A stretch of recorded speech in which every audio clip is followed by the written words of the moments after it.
उद्या होणाऱ्या विधानसभा मतदानासाठी पालघर जिल्हा सज्ज आहे आणि आपण पाहू शकता सध्या मी पालघर येथील तहसीलदार कार्यालय आहे या ठिकाणी आहेत आणि या ठिकाणी आपण पाहू शकता की जे मतदार निहाय मतपेटी आणि व्हीव्हीपॅट जे आहेत ते मतदान केंद्रापर्यंत पोहोचवण्यासाठी अधिकारी आणि कर्मचारी यांची लगबग सुरू झालेली आहे। पालघर जिल्ह्यात 6 विधानसभामध्ये 2278 मतदान केंद्रांवर हे ईव्हीएम मशीन आणि व्हीव्हीपॅट्स पोहोचवण्यासाठी अधिकारी आणि कर्मचारी सध्या जिल्ह्यातील 6 विधानसभामध्ये दाखल झाले आहेत।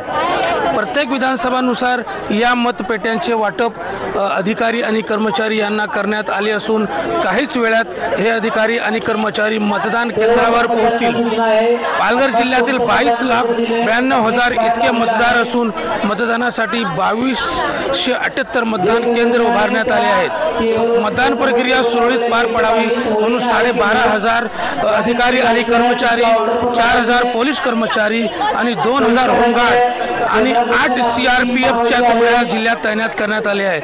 सध्या पालघर जिल्ह्यात वसई, नालासोपारा, पालघर, बोईसर, विक्रमगड आणि डहाणू या विधानसभामध्ये जे व्हीव्हीपॅट जे आहेत आणि जे ईव्हीएम मशीन आहेत ते पोहोचवण्यासाठी अधिकारी जे आहेत ते कर्मचाऱ्यांना वाटप करत आहेत।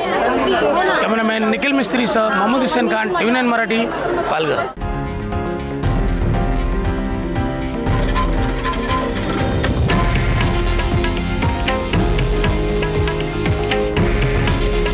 हे आहे देशातील नंबर 1 न्यूज नेटवर्क आणि आपण पाहत आहात TV9 मराठी। काळजी तुमची, हित महाराष्ट्राचं।